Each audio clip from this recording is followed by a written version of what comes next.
자, 이제 첫 번째 시간으로 히브리서 개관과 1장에서 6장 사이에 대해서 말씀을 드리겠습니다. 보통 우리가 신약 성서를 구분을 할 때 장르별로 구분을 하게 됩니다. 자, 어떤 사람들은 이렇게 구분을 해요. 첫 번째 제일 먼저 나오는 것이 복음서, 마태, 마가, 누가, 요한. 그 다음에 역사서, 사도행전. 그 다음에 바울서신, 바울이 쓴 여러 서신들로서 로마서부터 시작해서 이제 빌레몬서까지. 자, 옛날에는 히브리서도 바울 서신으로 포함을 시켰습니다. 그런데 이제 요즘은 아니에요. 자, 그래서 이제 바울 서신 이후에 일반 서신이라고 부르기도 하고 공동 서신이라 부르기도 합니다. 왜냐하면 대상이 한 교회나 한 종류의 사람이 아니고 많다, 여럿이다라는 뜻입니다.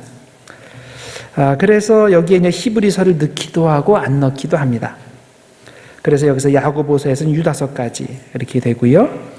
자, 그리고 묵지서가 나옵니다. 요한계시록을 말합니다.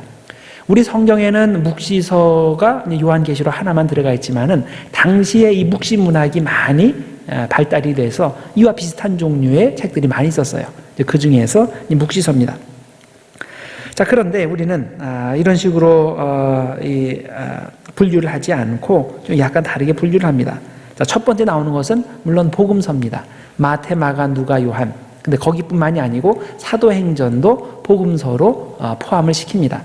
왜냐하면 사도행전이 따로 쓰여진 책이 아니죠. 누가복음의 후속으로 연속해서 기록된 것이기 때문에 이것도 같은 그 복음서로 인정이 되는 겁니다. 그래서 우리가 이제 세 번째 시간에 공간복음, 마태, 마가, 누가복음을 공부했고, 네 번째 시간에 요한복음과 사도행전을 공부를 해서 복음서 1, 복음서 2 그런 식으로 공부를 한 겁니다. 자, 그 다음에 복음서 이후에 바울 서신이 있죠. 로마서부터 빌레몬서까지. 그리고 나서 히브리서가 나오고, 그리고 그 다음에 그 일반 서신이 나오고, 그 다음에 묵시서가 나오게 됩니다. 자, 히브리서를 이렇게 따로 떼어서 책 한 권인데도 따로 떼어서 이렇게 분류한 이유가 있습니다. 왜냐하면 애매해요. 이 바울 서신은 물론 아니고 그렇다고 일반 서신에 넣기도 힘들고, 그 이유는 제가 나중에 다시 설명을 드리겠습니다. 자, 오늘 우리가 히브리서를 시작하기 때문에 이제 서신서에 대해서 더 자세히 설명을 드리면, 여러분들 그 서신서에 대한 그 내용이 그림이 여러분들에게 이제 배포되어 있습니다. 그걸 보시면서 이것을 설명을 들으시면 되겠습니다. 자, 신약 성경 중에 서신서가 총 21개죠. 성격상 10개랑 7개로 구분을 할 수 있습니다. 자, 14개는 그 로마서에서 히브리서까지입니다. 왜 이렇게 14개를 따로 구분했냐면 수신자가 책 이름이 된 거예요. 누구한테 보내진 책, 이것이 책 이름이 되었습니다. 그래서 책 이름이 로마서다. 그러면 이걸 받는 사람들이 로마인들이고, 고린도서다. 그래서 이걸 받는 사람들이 고린도인들이고, 히브리서다. 이걸 받는 사람들이 히브리인들이라는 겁니다. 이 14개 중에 13개를 바울 서신이라고 부릅니다. 왜냐하면 이 13개는 바울이 썼다라는 것이 그 본문 속에 들어가 있어요. 자, 그래서 이것이 바울 서신이라고 하는데, 이 14번째 히브리서는 옛날에는 바울 서신이라고 그랬는데 그 다음에 여기서 떨어져 나왔습니다. 왜냐하면 이 히브리서를 읽어보면 바울이 썼다는 증거가 없어요. 바울이 썼다는 얘기도 없고, 더 나아가서 이제 저자가 누구인지 밝히지 않습니다. 그리고 문체나 신학이나 역사적 배경 등을 검토해 보면 이 바울하고 전혀 상관이 없어요. 그래서 바울이 쓰지 않았다는 것이 거의 확실합니다. 그래서 현재는 히브리서를 바울이 썼다고 말하는 학자가 거의 없습니다. 그래서 우리는 서신조 중에 그 14개가 수신인이 이름이 된 책인데, 그 중에 13개는 바울이 쓴 바울 서신이고 1개는 히브리서다. 이렇게 여러분들이 이해하시면 되겠습니다. 자, 나머지 7개가 있어요. 야고보서에서 유다서까지인데 쓴 사람이 책 이름이 됐습니다. 그래서 야고보서 하면 야고보가 저자고, 베드로서 그럼 베드로가 저자입니다. 자, 이 기준에 의하면 히브리서는 일반 서신으로 분류될 수가 없죠. 왜냐하면 저자가 누군지 모르기 때문입니다. 또 저자를 밝힌 적도 없고. 한편 히브리서는 일반 서신의 또 다른 기준, 즉 수신자가 지정되어 있지 않다는 조건에는 부합합니다. 그런 면으로 보면 일반 서신으로 분류될 가능성도 있습니다. 자, 이 히브리서는 세상에 흩어져 있는 히브리인들을 위해서 기록된 것으로 알려져 있습니다. 그러나 이 역시 정확하지 않은 것이, 자, 히브리서를 읽어보면 그 본문 안에 수신자가 히브리인이다 라고 되어 있는 적이 없어요. 단지 히브리서는 구약의 제사와 신학에 정통해야 이해되고 또 설득될 수 있는 부분이 많기 때문에 사람들이 추측을 하는 거예요.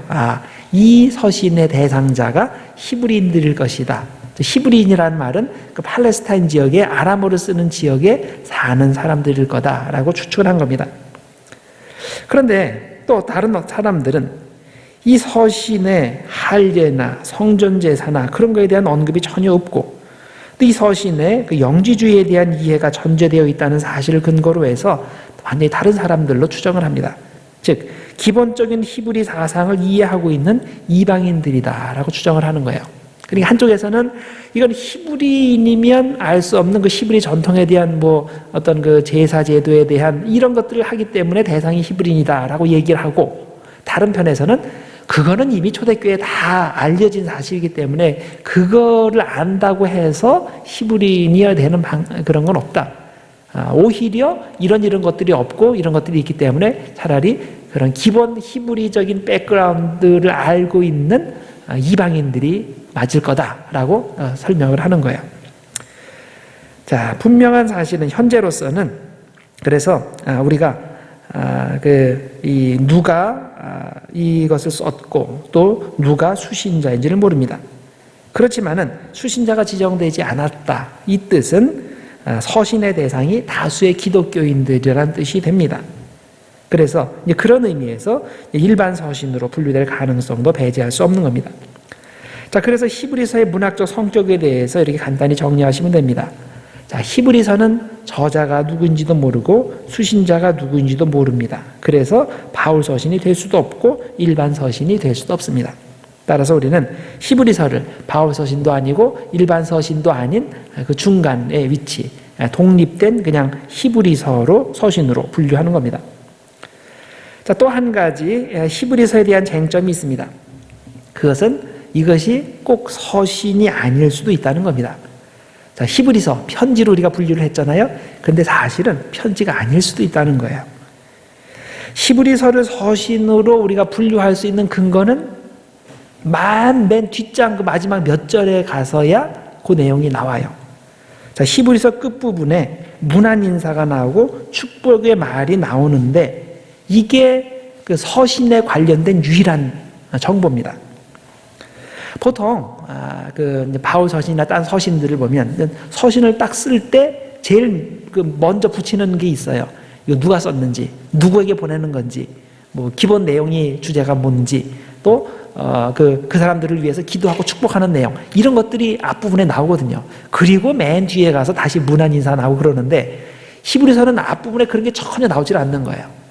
그리고 뒷부분에 가서 한 몇 절에 걸쳐서 요것만 그 편지에 관계된 내용만 나오기 때문에 우리가 서신이라고 분류를 한 겁니다. 그런데 정작 들여다보면 이런 그 발신자, 수신자에 대한 정보도 없고 본문 안에 서신, 편지라는 단어도 나오지도 않고, 또 편지라면 내가 너에게 이것을 쓴다, 이렇게 쓴다라는 동사가 많이 나와야 되는데 이 쓴다라는 동사가 하나도 나오지 않는 겁니다. 오히려 읽어보면 설교나 논문에 가까워요. 어떤 그 논증을 하는 그런 이야기가 많이 나오는 겁니다. 그래서 히브리서 마지막 부분이 13장 22절에 보면 스스로 이 글을 가리켜서 뭐라고 부르냐면 권면의 말이라고 부르고 있어요. 자, 이 권면의 말은 전통적으로 설교를 의미하는 표현이었습니다. 사도행전 13장 15절에 보면 이 권면의 말이 설교라는 의미로 사용된 것을 우리들이 알 수 있습니다. 그리고 실제로 이 히브리서의 내용을 들여다보면 이 다수의 설교들로 구성되어 있는 것을 우리들이 발견하게 됩니다. 따라서 우리는 히브리서의 문학적 위치에 대해서 이렇게 정리하시면 됩니다. 자, 히브리서의 마지막 부분을 보면 편지로 분류할 수 있지만은 그 내용을 보면 아니다. 이것은 내용은 설교다. 이렇게 이해하시면 됩니다. 자, 히브리서가 그 단순한 편지가 아니고 무엇을 논증하는 그런 논문 혹은 설교라고 말씀드렸는데, 그 설교의 가장 중요한 그 뼈대를 이루는 개념이 한 가지 있어요. 그것은 대제사장이라는 개념이에요. 여기에서는 큰 대제사장이라고 되어 있는데, 히브리서 4장 14절에 그 표현이 나옵니다. 주님은 누구냐? 우리의 큰 대제사장이 되신다. 그러므로 우리에게 큰 대제사장이 계시니 승천하시니 곧 하나님의 아들 예수시라. 자, 큰 대제사장. 그럼 이건 큰은 한국말이고 대는 한자고 큰이 대 아니에요. 똑같은 거 아니에요. 왜 이렇게 똑같은 말을 반복을 할까요? 이건 한국어로 번역하다 보니까 그렇게 된 거고, 실제로 그리스 원어에는 다른 단어로 돼 있어요. 자, 알키히에루스 메가스라는 단어예요. 히에루스라는 말은 성직자라는 뜻이고, 제사장이라는 뜻이고, 아르크 그러면 알치 그러면 일이라는 뜻이에요. 그래서 헤드 프리스트 그런 뜻이에요. 거기에 메가스, 메가가 크다는 거 아니에요? 그래서 큰 헤드 프리스트 그런 뜻이에요. 그래서 히브리어나 영어는 그 단어가 다르지만 어떻게 하다 보니까 한국어가 한자 내용이 이렇게 똑같게 된 겁니다. 그래서 큰 대제사장, 이것이 이제 히브리서의 중심 개념이다. 이것을 생각하시면 됩니다. 자, 이것은 한편으로는 기독교와 유대교 사이의 연결성을 뜻하는 표현이기도 하고, 다른 한편으로는 유대교와 대비되는 기독교의 독특성 혹은 우월성을 뜻하는 표현이기도 합니다. 자, 우선 그리스도가 대제사장이라는 것은 그리스도의 사역이 구약의 대제사장의 연장이라는 뜻이 들어가 있는 거죠. 근데 이것은 단순한 연장이 아니라 그리스도의 사역은 구약의 대제사장직의 완성이 됩니다. 이는 마치 복음이 율법의 완성이라는 그 마태복음 5장 17절과 18절의 내용과 통하게 되죠. 내가 율법이나 선지자를 폐하러 온 줄로 생각하지 말라. 폐하러 온 것이 아니요 완전하게 하려 함이라. 진실로 너에게 이르노니 천지가 없어지기 전에는 율법의 1.1획도 결코 없어지지 아니하고 다 이루리라. 자, 그래서 그리스도의 사역은 구약의 대제사장직과 비교할 때 양적인 증가로 설명되지 않습니다. 오히려 양자 간의 질적인 차이, 수준의 차이가 있는 겁니다. 구약의 대제사장직은 그리스도의 영원한 대제사장직의 그림자에 지나지 않습니다. 그래서 그리스도의 영원한 제사장직의 실체가 나타난 후에는 그 구약의 대제사장직의 그림자는 수명이 다한 거죠. 실체가 나타났는데 그림자가 뭐가 필요하겠어요? 그러니까 그림자에 있던 사람들은 다 실체로 옮겨와야 된다. 또 실체에 옮겨와 있는 사람들은 다시 그림자를 뒤돌아볼 필요가 없다. 이런 메시지가 여기에 들어가 있는 겁니다. 자, 그래서 이 히브리서의 메시지는 기독교와 유대교의 관계에 어떤 당위성을 제공하게 됩니다. 자, 기독교는 유대교의 뿌리에서 발생했지만 단순히 유대교의 아류로 성장하는 것이 아니라 옛 종교를 복음으로 완성한 고차원의 종교라는 의미입니다. 따라서 유대교를 믿는 사람은 유대교의 완성인 기독교로 당연히 옮겨와야 되는 거고, 기독교로 개종한 사람은 다시 유대교로 돌아갈 생각을 하지 말아야 한다는 뜻입니다. 왜냐하면 우리가 섬기는 그리스도는 구약의 대제사장의 완성본이기 때문입니다. 실체이기 때문입니다. 히브리서에는 예수님의 완전한 인성을 강조하는 구절들이 여러 나옵니다. 자, 예수를 따르는 사람들과 똑같은 혈과 똑같은 육을 가지신 분이다라는 거죠. 2장 14절에 그 내용이 나옵니다.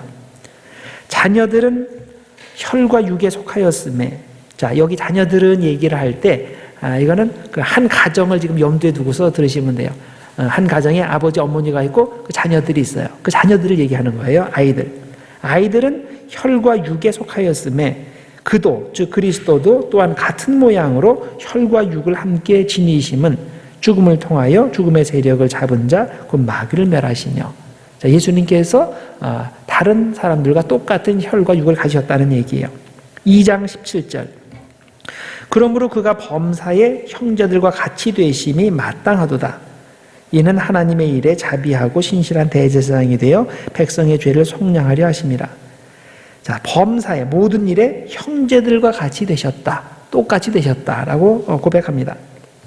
자, 이렇게 예수는 다른 사람들이 가진 혈과육을 똑같이 가지고 계셨기 때문에 시험을 당할 때도 똑같이 시험을 당하셨다는 겁니다.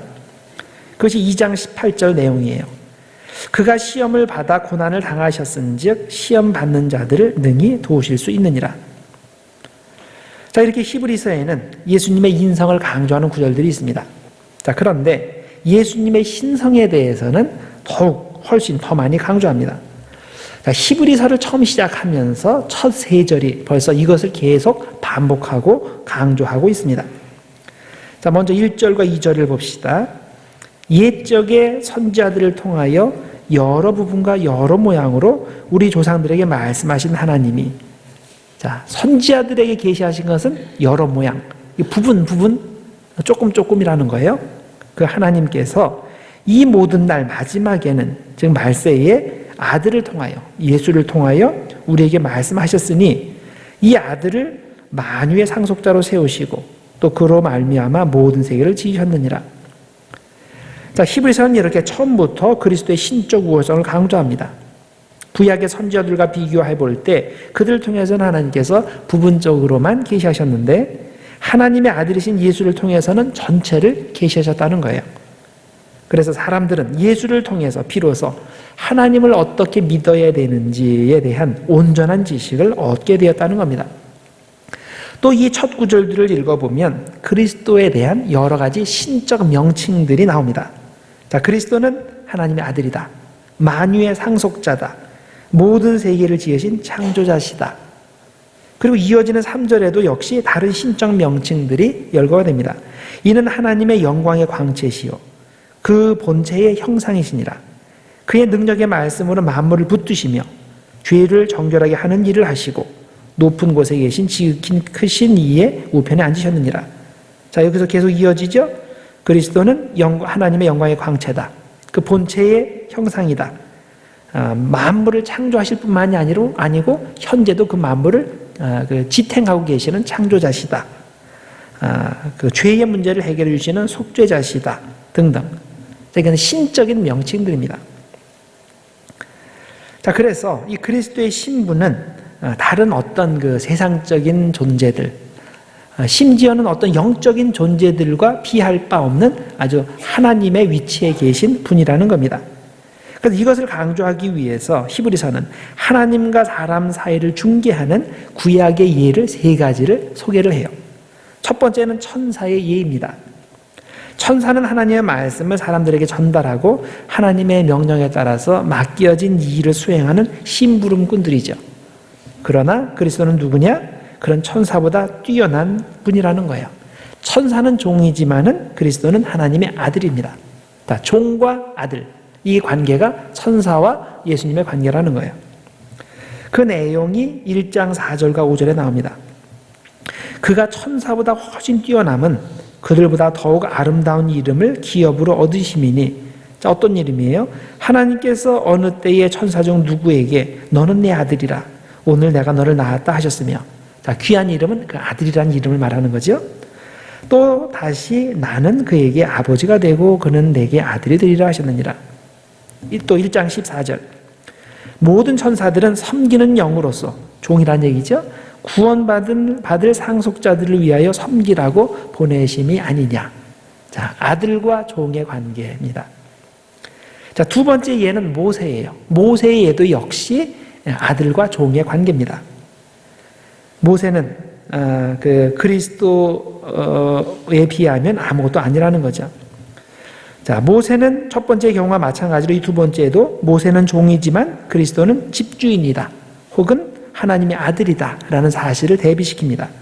자, 3장 3절에 보면 집주인에 대한 내용이 나와요. 3장 3절 그는 모세보다 더욱 영광을 받을 만한 것이 마치 집 지은 자가 그 집보다 더욱 존귀함 같으니라. 자, 집 지은 자, 집주인이라는 뜻이죠.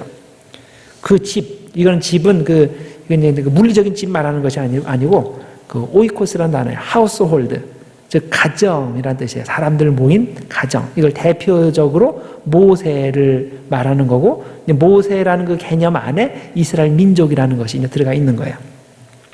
3장 5절과 6절 또한 모세는 장래에 말할 것을 증언하기 위하여 하나님의 온 집에서 종으로 신실하였고, 자, 모세는 그 하나님의 그 백성들, 그 집의 종으로 일한 사람이다. 종이라 그랬죠?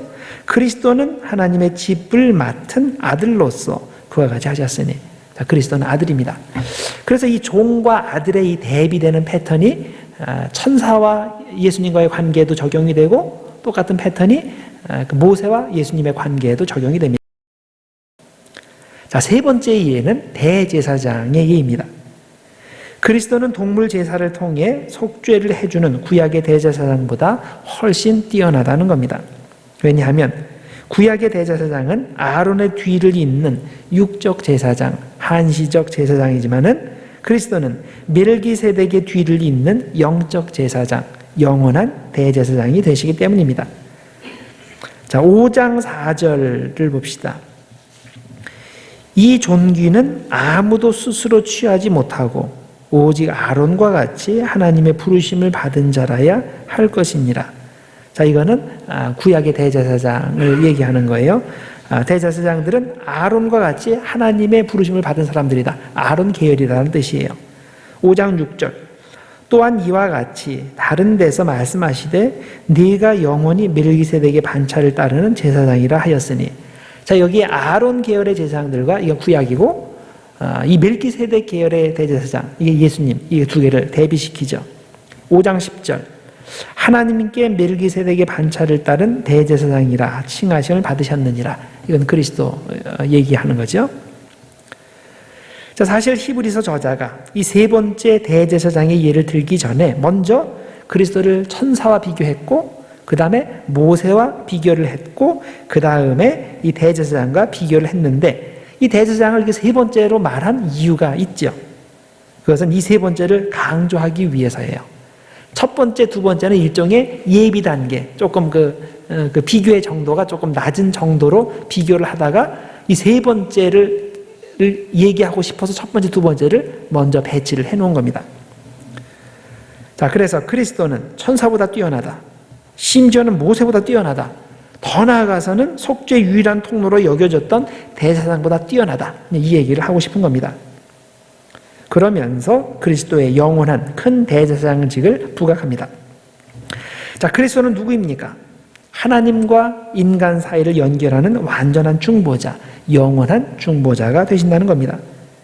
자, 구약의 중보자는 중보 사역의 그림자일 뿐 실체이신 그리스도가 오신 후에는 그 역할이 더 이상 필요하지 않다는 겁니다.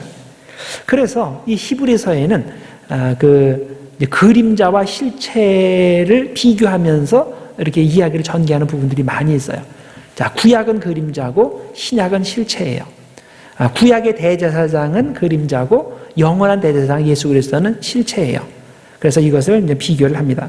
그러니 이제 우리는 구약의 율법과 제사제대를 통해서 하나님께 갈 필요가 없어진 겁니다.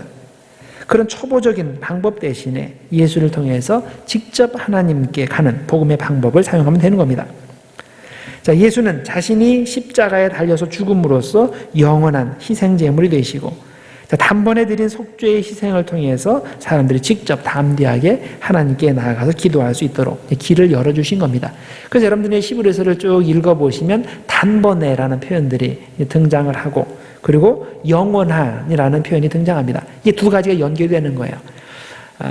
계속 반복해서 제사를 드려야 된다. 영원하지 않기 때문에 계속 반복해야 되는 거죠. 근데 딱 한 번으로 모든 문제가 해결됐다. 그럼 그것이 영원한 거예요. 그래서 예수님의 십자가의 죽음이 바로 한 번이면 충분한 것. 그래서 이제 영원한 대제사장이 되신다는 겁니다. 자, 9장 12절 그 내용이 나와요. 염소와 송아지의 피로 하지 아니하고, 이건 구약의 제사 얘기하는 거예요. 오직 자기의 피로 영원한 속죄를 이루사 단번에 성소에 들어가셨느니라. 자, 여기 영원이라는 단어가 나오고 단번에라는 내용이 나오죠. 그다음 10장 19절과 20절. 그러므로 형제들아, 우리가 예수의 피를 힘입어 성소에 들어갈 담력을 얻었나니 그 길은 우리를 위하여 휘장 가운데로 열어놓으신 새로운 살 길이요 휘장은 곧 그의 육체니라. 자, 예수님께서 십자가에 달려 돌아가실 때 성전의 휘장이 위에서 아래로 찢어졌죠. 그래서 직접 하나님께로 갈 수 있는 길이 열리게 된 것인데, 그것이 바로 예수님의 십자가 사건이 이룬 겁니다. 히브리서는 그리스도의 큰 대제사장직의 뿌리를 아론에게서 찾지 않고 멜기세덱에게서 찾는데 이것이 아주 중요합니다. 자, 5장 10절에 그 내용을 다시 한번 읽어보면 그리스도는 하나님께 멜기세덱의 반차를 따른 대제사장이라 칭함을 받으셨다고 되어 있습니다. 자, 그리스도가 아론 계열이 아니라 멜기세덱 계열이다라는 것은 기독교의 보편성을 증명하는 중요한 성서적 근거가 됩니다. 자, 아론이 언제 대제사장이 됐죠? 그것은 시내산 사건 이후예요. 모세가 시내산에서 하나님께 십계명을 받을 때 십계명만 받은 것이 아니죠. 십계명을 비롯해서 율법들을 다 받고 그 율법 안에 거기에 어떻게 제사를 드려야 되는지 제사 제도에 대한 내용이 들어가 있고 음식을 어떻게 해야 되는지 음식법에 대한 그런 내용이 들어가 있어요. 그래서 이런 것을 모세가 그 전체 그림을 딱 하나님으로부터 받고 나서 그래서 이것을 시행하게 되는데 그때부터 이 대제사장직이 생겨나게 된 거예요. 그래서 아론 계열이다. 그 뜻은 시내산 사건 이후부터다. 자, 그리고 시내산 사건을 보통 우리가 이야기를 할 때 언약이라 그래요. 하나님과 이스라엘 백성 간의 계약식, 언약식을 하는 건데 무슨 언약이냐면 이제부터 너희는 내 백성이다. 당신은 나의 하나님 되십니다. 이거를 서로 쌍방에 계약을 했다는 거예요. 그래서 이때부터 사실 본격적으로 이스라엘, 히브리인이라는 그 아이덴티티가 형성이 됩니다. 자, 그런 의미에서 그 아론의 대제사장직은 그 시내산부터 시작을 한 거고 시내산부터 시작했다는 것은 아론은 히브리인들의 대제사장이다. 이제 그런 뜻이 되는 거예요. 자, 그러면 예수님은 아론 계열을 따르지 않고 멜기세덱의 계열을 따른다. 그게 무슨 뜻입니까? 자, 멜기세덱이 언제 제사장이 됐죠? 그건 벌써 아브라함 때예요. 아브라함 이전 때예요. 멜기세덱이 창세기에서 아브라함에게서 11조를 받았어요. 그러면 아브라함이 더 높은 사람이에요? 멜기세덱이 더 높은 사람이에요? 멜기세덱이 더 높은 사람입니다. 자, 아브라함. 그러면 히브리인의 조상만 되는 것이 아니고 모든 민족의 조상이 되었죠. 이게 하나님께서 약속하신 사항이죠. 그럼 모든 민족의 조상이 된 사람에게서 11조를 받은 이 멜기세덱은 유대인을 위한 제사장이 아니라 모든 민족을 위한 제사장이 되는 거예요. 그리고 예수님께서 이 아론 계열을 따르는 것이 아니라 멜기세덱 계열을 따라서 제사장, 거룩한 대제사장이 되셨다는 의미는 예수님은 유대인들을 위한 그리스도가 아니라 온 민족을, 온 모든 사람들을 위한 그리스도가 된다는 의미인 겁니다. 자, 그래서 기독교의 보편성을 말해주는 것이 이 멜기세덱의 반차를 따른다는 것의 의미인 겁니다. 그래서 멜기세덱을 따르기 때문에 기독교도 지리적, 혈통적 제한이 없는 보편적 종교가 되는 겁니다. 자, 그리스도가 멜기세덱 계열의 제사장이다라고 하는 것에 또 다른 중요성이 있습니다. 그것은 그리스도의 대제사장직은 영원하다는 것입니다. 자, 아론 계열의 대제사장들을 생각해 봅시다. 자, 이스라엘의 대제사장들 숫자가 많죠. 한 사람이 아니에요. 많아요. 그 많은 이유가 뭘까요? 자꾸 죽으니까. 대제사장이 한 사람이 영원히 살면 그 다시 리플레이스 할 필요가 없지만은 어느 정도 살다가 나이 들어서 죽으면 그 다음 또 누군가 대제사장이 돼야 돼요. 그래서 이스라엘에는 대제사장들이 굉장히 많습니다. 그런데 멜기세덱 계열의 대제사장은 한 사람밖에 없어요. 누구예요? 멜기세덱. 왜냐하면 멜기세덱은 족보가 없기 때문이에요. 물론 그도 사람이기 때문에 나이가 들어서 죽었겠지만은 적어도 성경에는 그런 정보가 들어가 있지 않습니다. 그가 어디에서 태어났는지, 언제 태어났는지, 그가 언제 죽었는지, 어디서 죽었는지, 뭐 그의 가족이 어떻게 되는지 이것에 대한 정보가 전혀 없습니다. 자, 그런 의미에서 히브리서 7장 3절에 그의 영원성이 이렇게 설명되어 있는 겁니다. 7장 3절 멜기세덱은 아버지도 없고 어머니도 없고 족보도 없고 시작한 날도 없고 생명의 끝도 없이 하나님의 아들과 닮아서 항상 제사장으로 있느니라. 자, 이렇게 없고 이게 유일한 그 존재라는 것이 꼭 하나님의 아들과 닮았다라는 거야. 다시 말해서 그 예수님 타입이라는 뜻이에요. 예수님의 예표라는 뜻입니다. 그래서 항상 제사장으로 있느니라. 자, 항상 제사장으로 있었던 사람 멜기세덱은 그리스도의 타입, 예표가 됩니다. 멜기세덱은 성경에서 영원한 제사장으로 기록된 것처럼 그리스도도 영원한 대제사장이 되신다는 것입니다. 자, 히브리서가 이렇게 멜기세덱이라는 그 새로운 신비로운 인물을 예표로 삼아서 그리스도의 영원한 보편적 대제사장제를 강조했는데 왜 그럴 필요가 있었을까요? 왜 그럴까? 그것은 당시 유대교와 기독교 중간에 위치한 사람들, 엉거주춤한 사람들이 있었기 때문입니다.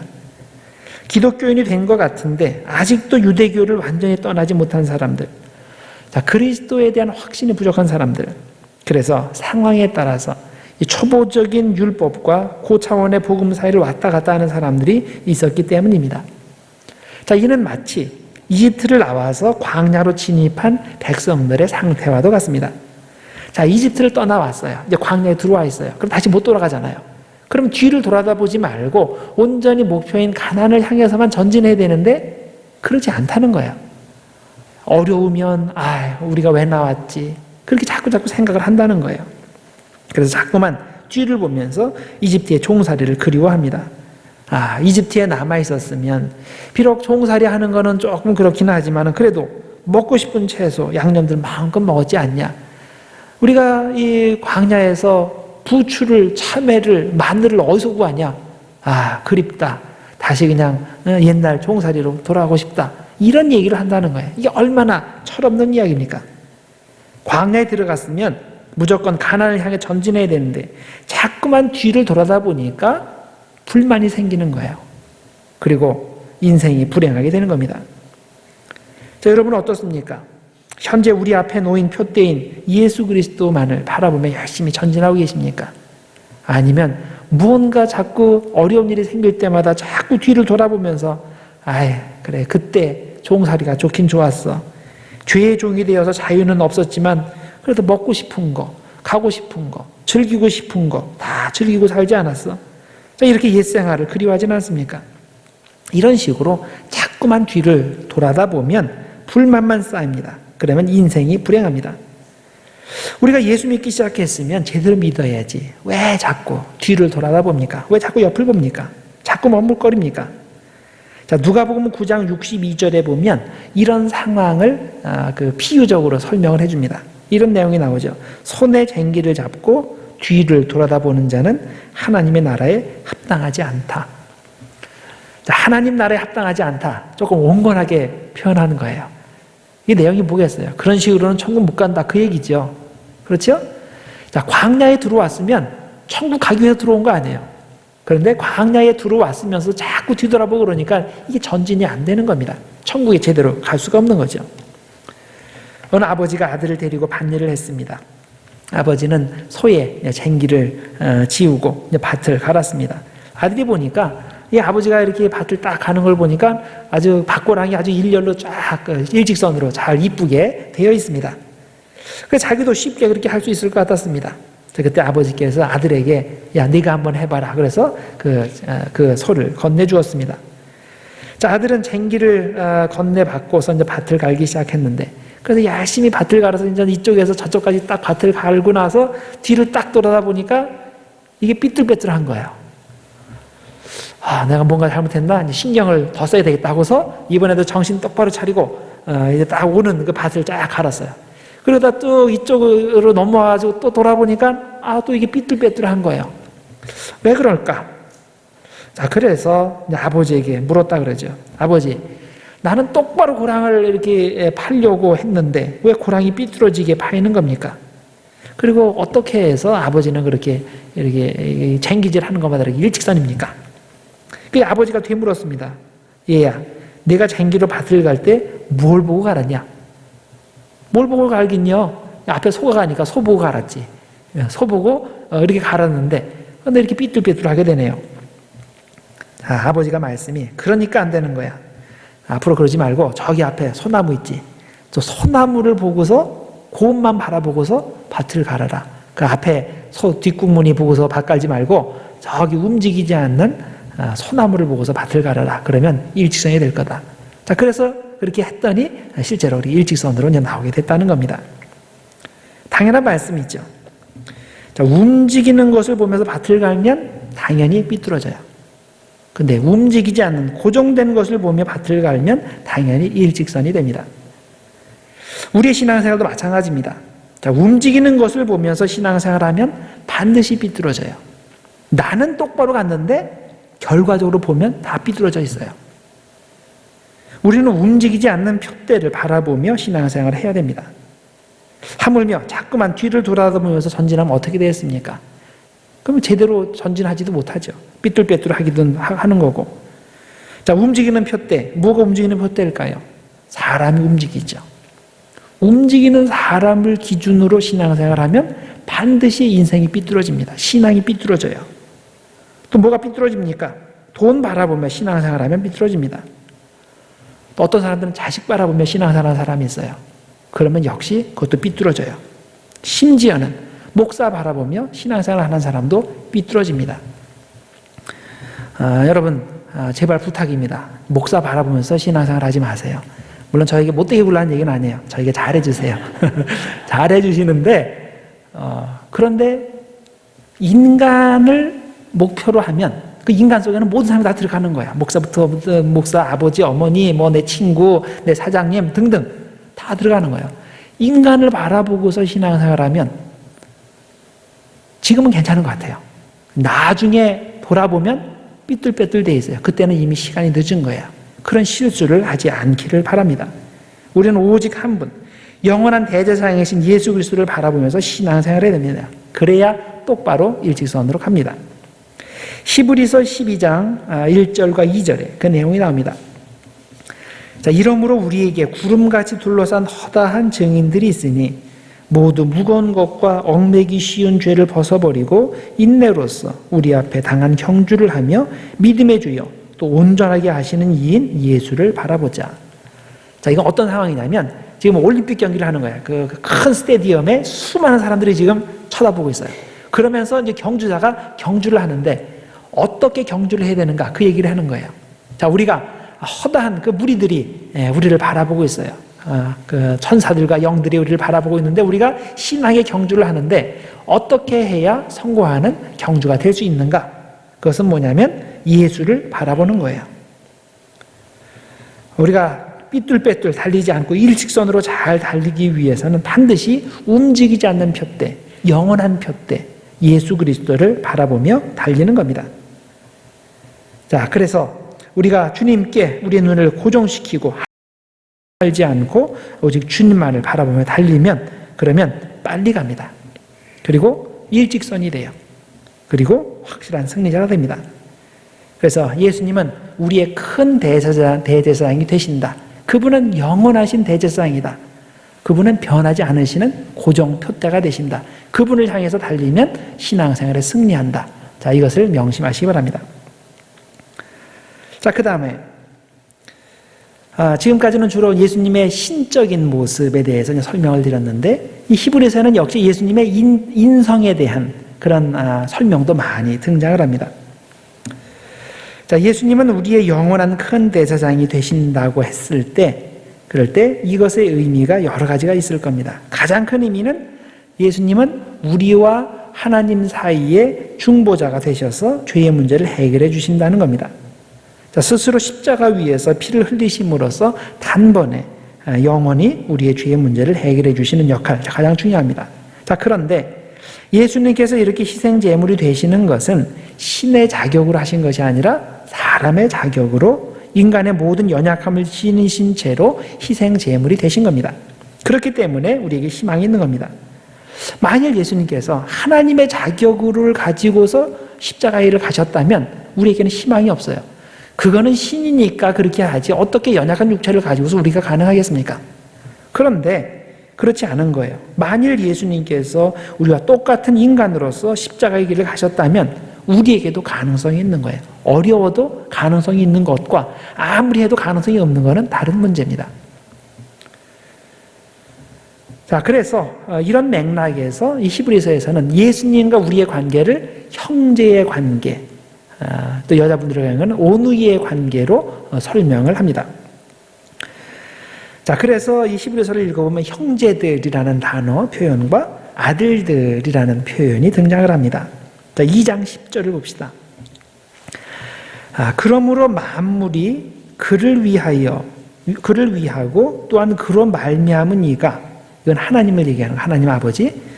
자, 만물이 그를 위하고 또한 그로 말미암은 이, 곧 하나님께서 많은 아들들을, 복수죠. 많은 아들들을. 이 복수니까 예수님일 리가 없어요.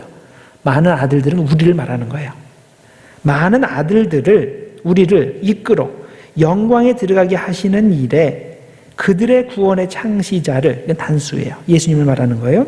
그들의 구원의 창시자인 예수님을 고난을 통하여 온전하게 하게 하심이 합당하도다. 자, 예수님은 하나님의 아들 혹은 맏아들이 되시고 우리는 하나님의 다른 아들들이 된다는 거예요. 그렇기 때문에 우리와 예수님은 형제 관계가 되는 겁니다. 자, 이것을 2장 17절은 이렇게 풀어서 설명합니다. 거룩하게 하시는 이와, 단수예요. 그건 예수님을 말하는 거죠. sanctifier. 거룩하게 하시는 이와 예수님과 거룩하게 함을 입은 자들이, 이건 복수예요. 우리를 말하는 거예요. 자, 예수님과 우리가 다 한 근원에서 난지라, 한 아버지 하나님에게서 났다는 거예요. 그러니까 이거는 여러분들 가족의 이미지를 생각하시면 돼요. 지금 아버지 하나님께서 계시고 그분에게서 예수님께서 맏아들로 나으시고 그 다음에 다른 아들들이 쭉 태어나는데 그것이 우리들이다라는 그런 뜻이에요. 자, 그러므로 그랬기 때문에 형제라 부르시기를 부끄러워하지 아니하셨다. 그래서 예수님과 우리는 한 가족의 형제들이라는 뜻이에요. 뭐 형제들이다, 그래서 맘먹으라는 그런 뜻이 아니라 똑같은 성질을 가졌다는 거예요. 똑같은 그런 육과 혀를 가지고 똑같은 연약함을 가지고 있다는 뜻입니다. 그래서 형제가 되는 거예요. 또 2장 14절을 봅니다. 자녀들은, 즉 하나님 아버지에게서 난 자녀들, 즉 예수님과 우리를 말하는 거예요. 자녀들은 혈과 육에 속하였음에 그도, 예수님도 또한 같은 모양으로 혈과 육을 함께 지니심은 죽음을 통하여 죽음의 세력을 잡은 자, 곧 마귀를 멸하시며 또 죽기를 무서워함으로 한평생 매여 종노릇하는 모든 자들을 놓아주려 하심이라.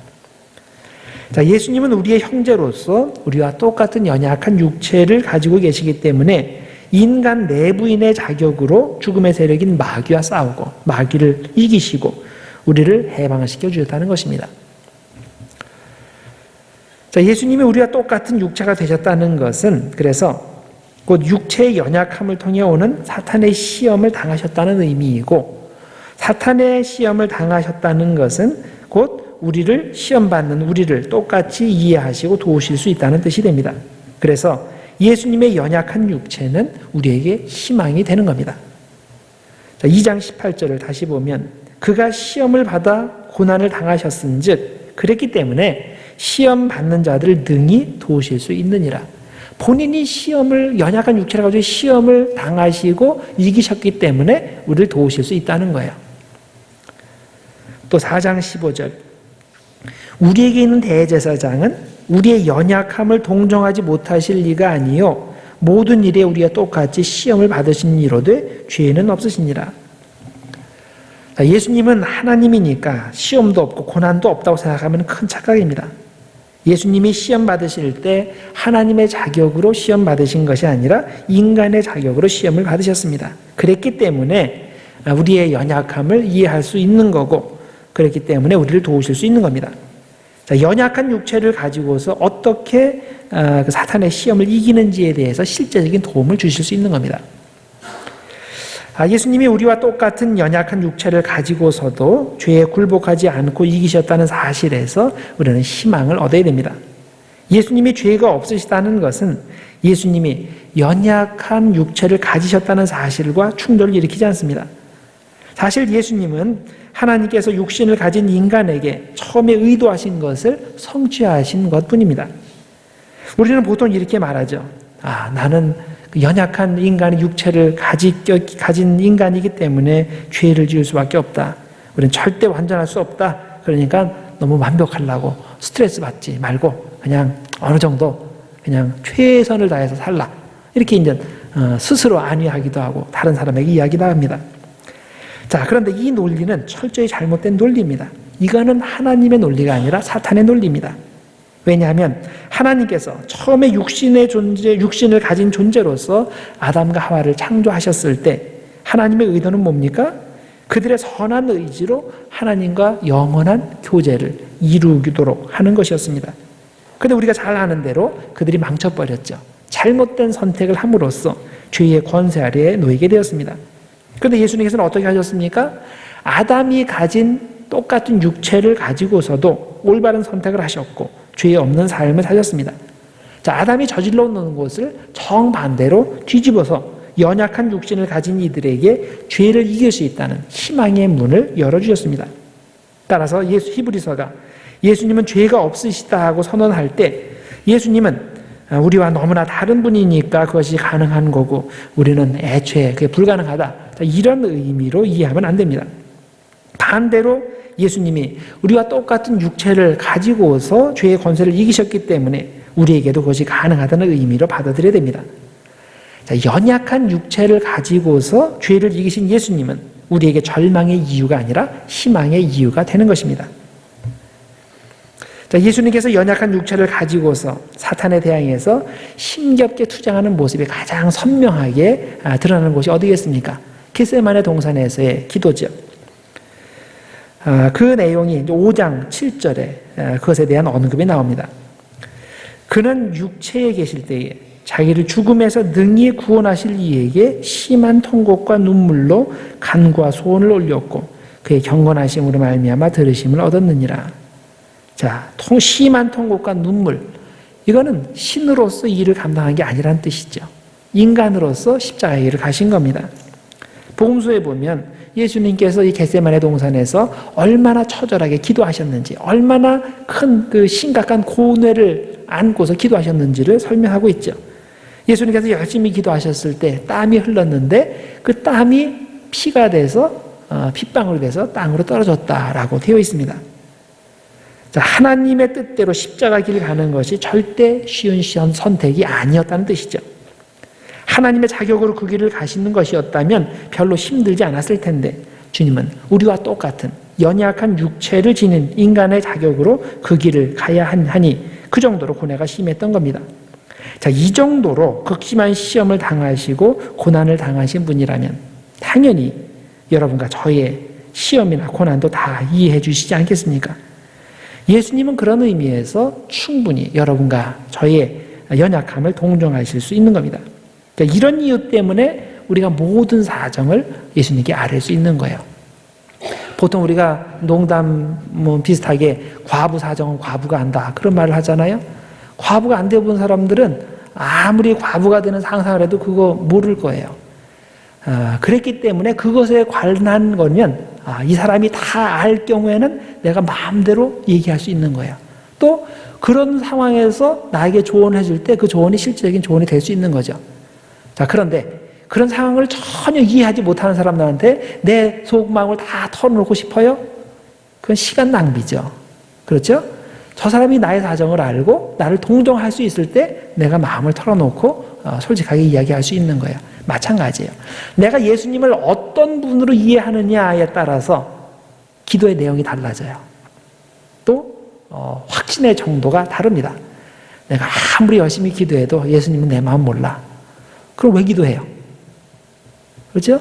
예수님께서는 나의 모든 사정을 아시고 나의 연약함도 아시고 나의 문제도 아시고 이게 확실히 믿어져야 기도하는 거예요. 그리고 그냥 기도하는 것이 아니라 정말 예수님과 공감하면서 기도할 수 있는 거예요. 자, 그렇게 기도할 때 예수님께서 어떤 나에게 조언의 말씀을 해주실 때, 지혜를 주실 때 그 지혜의 말씀도 받게 되는 거죠. 그래서 예수님은 나의 처지를 100% 이해하신다. 또 이해하실 뿐만 아니라 나의 아픔과 모든 고통을 100% 동참해 주신다. 자, 이걸 믿는다면 그때부터 나의 기도가 달라지고 응답이 달라지고 우리 삶이 달라지게 됩니다. 자, 그래서 히브리서 4장 16절에 이 내용이 나옵니다. 그러므로 우리는 긍휼하심을 받고 때를 따라 돕는 은혜를 얻기 위하여 은혜의 보좌 앞에 담대히 나아갈 것이니라. 자, 우리가 은혜의 보좌 앞에 담대히 나아갈 수 있는 이유 뭐냐? 예수님께서 다 아신다는 거예요. 다 동정하신다는 거예요. 그리고 이렇게 다 아시고 동정하실 수 있는 근거가 뭐예요? 우리와 똑같은 연약함을 가지셨다는 거예요. 그리고 이것을 거치시고 이것을 극복하셨기 때문에 우리에게 실제적인 도움을 주실 수 있다는 겁니다. 여러분, 해결되지 않는 그런 죄의 문제가 있습니까? 나를 긍휼히 여기시는 주님께로 나가서 담대히 기도하시길 바랍니다. 해결되지 않는 자녀나 배우자의 문제가 있습니까? 역시 주님께로 가시기를 바랍니다. 남들이 알 수 없는 극한 고통 가운데 있습니까? 역시 다른 사람은 몰라도 영원한 대제사장 되시는 주님은 다 아십니다. 그래서 그분께 담대히 가서 아뢰시기를 바랍니다. 우리는 그냥 쭈뼛쭈뼛하면서 가고 그런 게 아니에요. 담대히 갈 수 있는 거예요. 왜? 그분이 다 아시니까. 그런데 사탄은 계속 우리에게 부정적인 생각을 심어줍니다. 야, 너 과거에 네가 했던 거 다 생각해봐. 네가 다 망쳐놓고 하나님 보고 해결해달라고 그래? 너는 100번 깨어나도 안 변해. 네 아이, 네 남편, 너 자신 역시 안 변해. 너는 희망이 없어. 너는 끝이야. 자, 사탄은 이런 절망적인 생각을 계속 우리에게 심어줍니다. 자, 그런데 성경은 뭐라고 말합니까? 우리의 영원한 대제사장이신 예수님께서 우리의 연약함을 다 이해하시고 동정하신다라고 말씀을 합니다. 그러니 긍휼이 많으신 주님을 바라보고 우리가 담대히 나가서 기도할 수 있습니다. 그래서 주님의 그 긍휼하심으로 모든 죄의 문제, 가정의 문제, 자녀의 문제, 또 사업의 문제, 모든 문제를 해결받는 여러분들이 되시길 바랍니다. 자, 그 다음에 이제 마지막으로 제가 말씀드릴 주제가 있는데 그것은 안식이라는 주제입니다. 안식.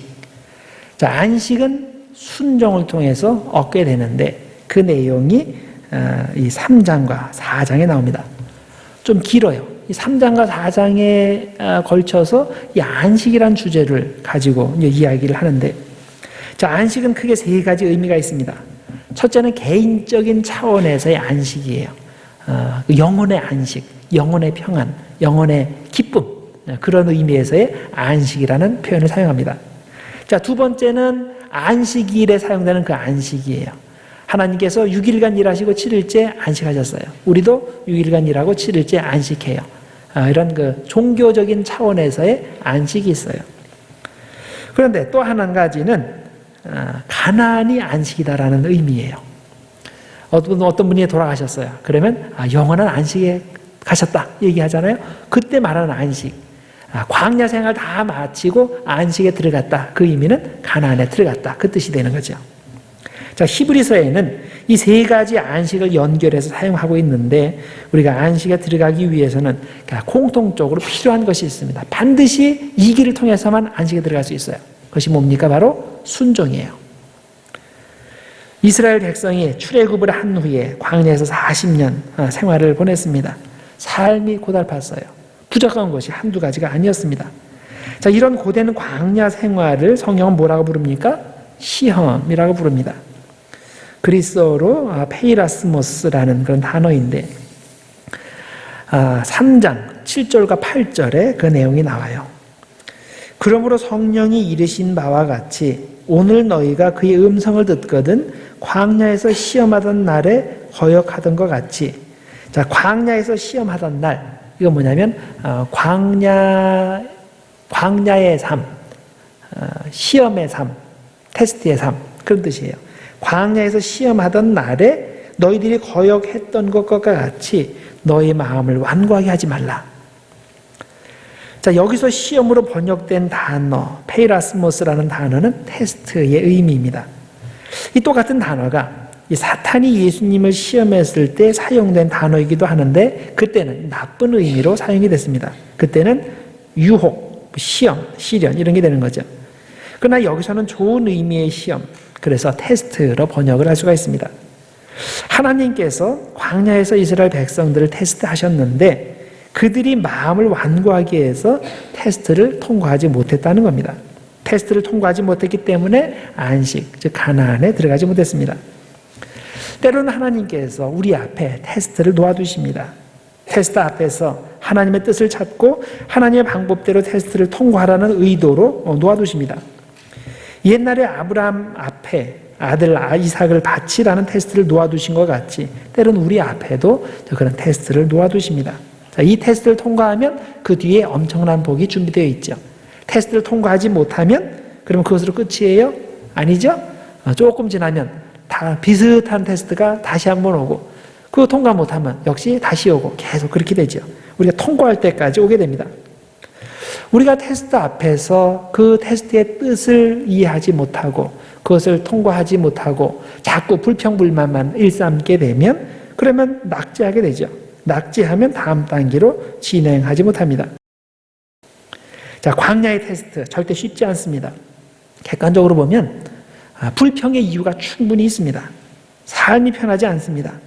이스라엘 백성이 가나안을 향해 진행할 때 그에 대한 그들이 이해할 만한 정보가 주어진 적이 없습니다. 하나님은 그들에게 정확히 어느 길로 갈 것이고 어느 정도 기간이 걸릴 것이고 그 길을 갈 때 어떤 어려움들이 있을 것이고 내가 그것을 어떻게 해결해 줄 것이고 등등 이런 걸 한번 쫙 말씀해 주시면 속 시원하겠는데 그런 걸 한 번도 말씀해 주신 적이 없어요. 그죠? 너희는 나만 믿고 따라와라. 이렇게 하면서 이리 끌으시고 저리 끌으시는데 이게 견디기 힘든 거예요. 그러니까 불평불만하고 그러니까 자꾸 애굽의 종살이가 그립다고 뒤돌아보고 그렇게 하는 거죠. 자, 어떻게 보면 이게 우리가 광야에 있는 그 이스라엘 백성들을 보면 나라면 안 그럴 텐데 그렇게 생각이 되겠지만 실제로 내 삶에서 그런 일이 벌어지면 불평해도 될 것 같아요. 내가 죽을 때까지 하나님께서 야, 너는 앞으로 몇 년을 살 거다. 네가 어떤 길을 가게 될 거다. 그때 어떤 어려움이 있을 텐데 걱정하지 마. 내가 이렇게 다 해결해 줄 거야. 이거 속 시원하게 한번 쫙 말씀해 주시면 좋겠는데 그런 거는 전혀 말씀 안 하시고 너는 그냥 나만 믿고 따라와. 이렇게 하는데 그러면 좀 불평해도 되지 않을까요? 그럴 때 불평하면 테스트에 넘어졌다는 거예요. 테스트에 불합격이 되는 겁니다. 테스트가 있는 이유가 뭐예요? 우리를 업그레이드 시키기 위해서 테스트가 있는 거 아니에요? 뭐에 대한 업그레이드? 하나님에 대한 신뢰의 업그레이드가 필요한 거예요. 그래서 하나님에 대한 신뢰를 점점 쌓아가기 위해서 하나님께서 테스트를 앞에 놓아두시는데 자꾸만 우리가 그래서 완고한 마음으로 그것을 거부하고 불평하고 뒤돌아보고 그러면 인생이 행복할 리가 없죠. 그리고 인생길이 삐뚤빼뚤하게 됩니다. 그런 사람들에 대해서 하나님께서는 안식에 못 들어오게 될 것이다 라고 말씀을 합니다. 자, 현재 여러분의 영혼에는 안식이 있습니까? 여러분들 안에, 여러분들 영혼 안에 참된 행복이 있습니까? 육신적으로 편안한 것을 물어보는 것이 아닙니다.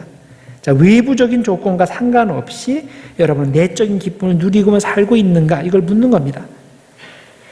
자, 여러분이 학생이라고 하면 정규적인 테스트가 주어지죠. 우리도 기말고사가 있고 먼저 매주 테스트가 있는데 여러분이 테스트의 의도를 잘 아셔야 돼요. 테스트를 드리는 이유가 뭐예요? 어떻게 해서든지 떨어뜨려가지고 스트레스 줘야지. 그래가지고 테스트를 줘요?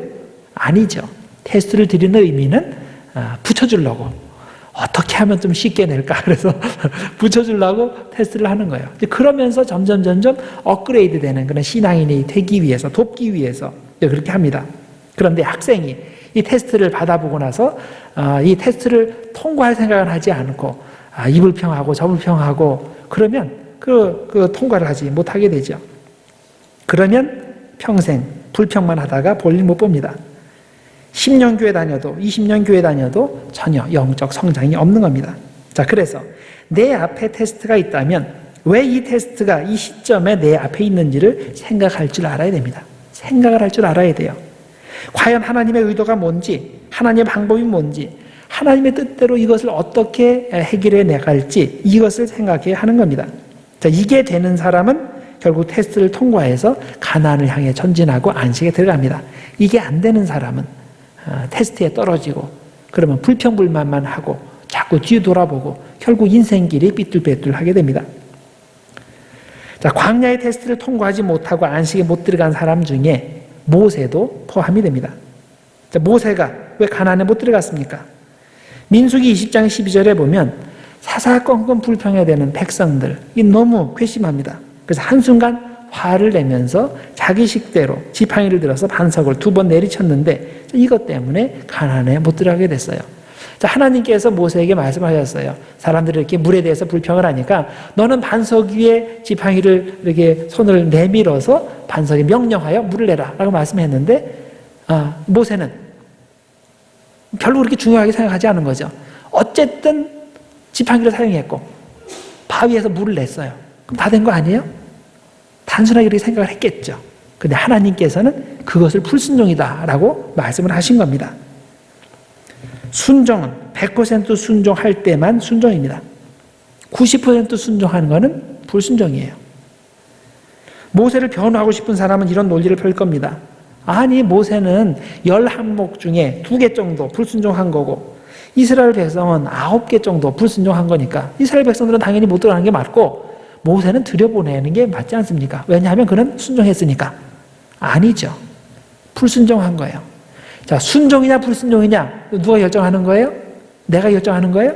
아니에요. 하나님께서 결정하시는 겁니다. 신명기 5장 32절과 33절에 보면 순종에 대한 얘기가 나와요. 그런즉 너희 하나님 여호와께서 너희에게 명령하신 대로 너희는 삼가 행하여 좌로나 우로나 치우치지 말고 너희 하나님 여호와께서 너희에게 명령하신 모든 도를 행하라. 그리하면 너희가 살 것이요 복이 너희에게 있을 것이며 너희가 차지한 땅에서 너희 날이 길리라. 자, 여기에서 하나님께서 요구하시는 순종이 몇 %짜리 같아요? 80%? 아니죠. 100%를 요구하시는 거예요. 자, 예수님도 복음서에서 100%를 요구하십니다. 우리가 잘 아는 말씀, 마태복음 22장 37절 이하. 예수께서 이르시되 네 마음을 다하고 목숨을 다하고 뜻을 다하여 주 너의 하나님을 사랑하라 하셨으니 이것이 크고 첫째 되는 계명이요 둘째도 그와 같으니 네 이웃을 내 자신과 같이 사랑하라. 역시 예수님도 100% 순종을 요구하셨습니다. 자, 물론 내가 100% 순종해야 된다라고 생각하고 100% 순종만이 순종이라고 생각하고 열심히 노력했는데 결국에는 80%밖에 순종을 못했어요. 그런 상황에서 하나님께서 그래도 이걸 100%를 쳐주셔서 순종으로 인정해 주셔서 나에게 안식을 주신다면 그건 하나님의 은혜인 거죠. 80% 하고 나서 이거는 순종입니다라고 하나님께 요구할 수 있는 거예요? 아니에요. 우리에게는 그럴 권리가 전혀 없습니다. 그것을 절대 기대해서도 안 되고 요구해서도 안 됩니다. 왜냐하면 만일 그것을 요구하기 시작하면 우리의 순종의 정도가 막 떨어지기 시작해요. 나중에는 한 30% 정도 순종하고 나서 하나님, 내 연약한 육신을 가지고 이 정도까지 순종한 거 대단한 거 아닙니까? 순종으로 쳐주셔서 나에게 안식을 주십시오. 이런 식으로 때를 쓸 거예요. 말도 안 되는 얘기죠. 그래서 순종은 언제나 100% 순종해야지만이 순종이다. 이것을 아시고 자꾸 잔머리 굴리지 마시고 하나님께서 말씀하신 대로 100% 순종하시기 바랍니다. 그런데 이렇게 순종하는 것도 중요하지만 더 중요한 게 있어요. 그거는 오늘 순종하는 거예요. 오늘. 자, 그래서 순종은 언제나 현재 순종이다. 오늘의 순종이다. 라고 생각을 하시기 바랍니다. 그 내용이 3장 13절에 나와요. 오직 오늘이라 일컫는 동안에 오직 오늘이라 일컫는 동안 today 그럼 24시간 말하는 거 아니에요? 오직 오늘이라 일컫는 동안에 매일 피차 권면하여 너희 중에 누구든지 죄의 유혹으로 완고하게 되지 않도록 주의하라. 또 15절 3장 15절을 봅시다. 성경에 일렀으되 오늘 너희가 그의 음성을 듣거든 오늘이란 내용이 나와요. 오늘 너희가 그의 음성을 듣거든 경노하시게 하던 것 같이 너희 마음을 완고하게 하지 말라 하였다. 여러분, 오늘이 중요해요. 여러분 과거에 순종 잘하셨습니까? 좋은 일이에요. 그러나 과거의 순종으로 여러분이 안식을 얻는 게 아니에요. 현재 이 순간 내가 하나님 앞에 온전히 순종하느냐가 나를 안식으로 인도하느냐 인도하지 않느냐를 결정합니다. 여러분 자신의 언어를 잘 관찰해 보시기 바랍니다. 나는 과거의 순종을 많이 얘기합니까? 아니면 미래에, 지금은 내가 상황이 안 돼서 못하지만은 미래에 순종 잘할 거야. 미래 순종을 많이 얘기하십니까? 아니면 현재, 오늘 내가 어떻게 순종했는데 하나님께서 어떻게 지켜주시고 채워주셨는지 그것에 대한 간증 이야기를 많이 합니까? 과거 얘기 많이 하는 사람은 별 볼 일 없는 사람이에요. 현재가 안 된다는 얘기죠? 미래 얘기만 하는 사람 못 믿을 사람이에요. 과거, 현재도 안 되는데 자꾸 미래 얘기 해봤자 아무 소용이 없어요. 제일 중요한 것은 현재예요. 현재 내가 어떻게 예수 그리스도 안에 있고 내가 얼마나 순종하고 있는가. 이게 중요한 거예요. 이게 되는 사람은 지금 영혼의 안식을 얻게 됩니다. 그리고 장차에도 영원한 안식을 얻게 돼요. 그런 사람이 인생을 똑바로 갈 수 있는 거고, 그런 사람이 하나님께서 예비하신 그 길대로 착착 빨리 진행할 수 있는 겁니다. 그래서 여러분들 순정은 100% 순정이어야지만 순정이다. 그리고 더 중요한 거, 순정은 오늘의 순종이어야 된다. 이것을 명심하셔서 하나님께서 예비하신 그런 안식에 들어가시는 여러분들 모두 되기를 주님의 이름으로 축원합니다. 기도하겠습니다. 하나님 아버지 감사합니다. 하나님께서 오늘 히브리서를 통해서 우리에게 귀한 말씀 주심을 감사합니다. 우리의 영원한 대제사장 되시는 예수 그리스도, 그 변하지 않는 표대를 향해서 열심히 전진하게 하시고, 또 무엇보다도 오늘의 순종을 통해서 하나님께서 기뻐하시는 예비하신 그 안식에 우리가 들어가고 그 안식을 체험하며 살 수 있도록 주님 인도하여 주시옵소서. 예수님의 이름으로 기도드립니다. 아멘.